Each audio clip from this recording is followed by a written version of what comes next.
शरद जी, अखिलेश यादव के इस open offer को आप कैसे देख रहे हैं? ऑपरेशन साइकिल खुलेआम चला रहे हैं अखिलेश यादव यूपी में। देखिए मेरा ये मानना है, जो अजय आलोक जी ने कहा, मैं उनकी बात से काफ़ी हद तक सहमत हूँ कि ये इतना बड़ा इशू नहीं है, इतनी हल्की फुल्की बात है। और अखिलेश यादव के मुंह से हल्की फुल्की बात सुनना कोई नई बात नहीं है, तो इसलिए मुझे उसमें कोई ताज्जुब नहीं है। लेकिन उसको इतनी ज़्यादा अहमियत देना कि वो पता नहीं उन्होंने क्या कर दिया, लेकिन एट द सेम टाइम ये रियलिटी भी है। ये बहुत चर्चा में ये बात ज़रूर रही है, यूपी की राजनीति में बहुत चर्चा में रही है बात कि भाई केशव प्रसाद मौर्य जो है वो इतने एमएलए जमा कर रहे हैं और ये कर रहे हैं। पिछले वाले टर्म में बात आई थी, अब तो बात खत्म हो गई वो, लेकिन ये चलता है इस तरीके का।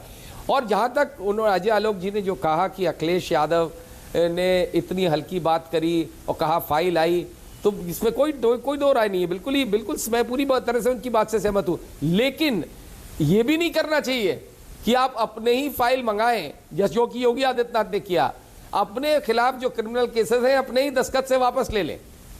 तो ये भी नहीं करना, दोनों ही बातें गलत हैं। वो हल्कापन नहीं है, वो तो बिल्कुल ही गलत है कि फाइल आपने मंगा के और अब आप एहसान कर रहे हैं कि हमने देखिए आपके खिलाफ कुछ नहीं किया तो आप भी हमारे खिलाफ कुछ नहीं करिए। वो अखिलेश यादव की बात 100% गलत है और योगी आदित्यनाथ की बात ये भी 100% गलत है। तो प्रॉब्लम सबसे बड़ी ये है मानक कि हमारे जो राजनेता हैं वो अब वो उनको राष्ट्र से, देश से कोई मतलब नहीं है। चाहे वो जितनी राष्ट्रवाद की बात करें, चाहे वो जितने देश की बात करें, चाहे प्रिंसिपल्स की बात करें, लेकिन रियलिटी यही है कि वो सिवाय अपने बारे में सोचने के और कुछ नहीं सोचते। हमारा फायदा कैसे हो रहा है, ये दुर्भाग्य है हमारे यहाँ की राजनीति का कि हमारे राजनेताओं का स्तर यह हो गया है। ओके, लेकिन तो शरद जी इसमें जो है वो सही कह रहे हैं आप, बिल्कुल सही कह रहे हैं आप, बिल्कुल सहमत हूं। लेकिन शरद जी, अभी आशुतोष वर्मा है, समाजवादी पार्टी के आधिकारिक प्रवक्ता है, वो बाकायदा वही ऑफर जो अखिलेश ने दिया मंच से उसको दोहरा रहे हैं। इसका मतलब ये हल्की बात तो लगती नहीं है, वो तो बड़ी गंभीरता से कह रहे हैं। आपने कई बार ये बात, आपने कम से कम आपने ये बात 10 बार रिपीट करिए, मैं सुन चुका हूं कि आशुतोष वर्मा, इसमें भी मैं यही कहूंगा कि आशुतोष वर्मा की तो मजबूरी है। अब उनका नेता कुछ भी बोले उसको तो उन्हें हाँ करना ही है। अदरवाइज आशुतोष वर्मा जो हैं वो बड़े गंभीर किस्म के और अच्छे प्रवक्ता हैं, प्रोफेशन से डॉक्टर भी है, लेकिन उनके लिए मजबूरी है। आप बता दीजिए किस पार्टी का प्रवक्ता जो है वो खिलाफ बोल देगा अपने नेता के कि नहीं अरे साहब उसको लाइटली, वो तो हल्की फुल्की बात करते हैं। अब अखिलेश यादव का तो समस्या है, बहुत सी प्रॉब्लम्स है, वो कई बार हल्की फुल्की बात करते हैं जो कि एक एक्स चीफ मिनिस्टर और पार्टी के प्रेसिडेंट को नहीं करनी चाहिए, लेकिन करते हैं। कौन और कितनी पार्टियां गिनवा दूं, कौन से बीजेपी में आपको मिल जाएंगे, कांग्रेस में मिल जाएंगे। सिर्फ एक बहन जी की पार्टी है जहां पे किसी की हिम्मत नहीं है दाएं बाएं चले जाने की, क्योंकि बहन जी सर कलम कर देंगे। तो इसलिए इसको इतने सीरियसली लेने वाला मैं नहीं मानता हूं इसको इतनी सीरियसली लेना। ओके, अखिलेश यादव तो यहां तक कह रहे हैं शरद जी के 24 के चुनाव होने दीजिए, यूपी की सरकार नहीं बचेगी। वो क्या इशारा कर रहे हैं, क्या कहना चाह रहे हैं?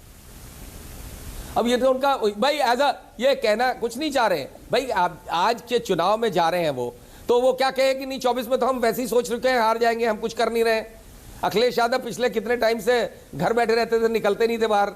पिछले रामपुर के चुनाव में, आजमगढ़ के चुनाव में वो गए नहीं कैंपेन करने, भी हार गए दोनों जगह।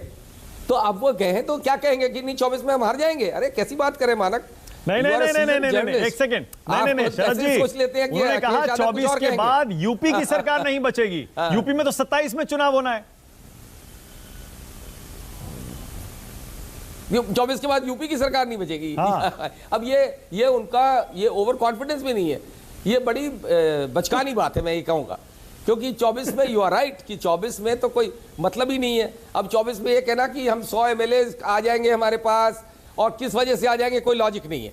ये सारी अपनी बात को, जो 24 वाली बात, इससे जाहिर होता है कि जो उन्होंने 100 एमएलए की बात कही वो अपने हिसाब से उन्होंने सीरियसली कही है। ये अगर 24 की बात उन्होंने कही है तो उससे मतलब ये है कि वो ये सोच रहे हैं कि उनके पास हो सकता है कहीं से फीलर्स आए हो, केशव प्रसाद मौर्य कोई और उनके पास बातचीत कर रहे हो। बीच में शिवपाल यादव की बड़ी नज़दीकी हो गई थी बीजेपी वालों से, हो सकता है उनके थ्रू मैसेज आया हो कि हम तोड़ लेंगे 24 तक।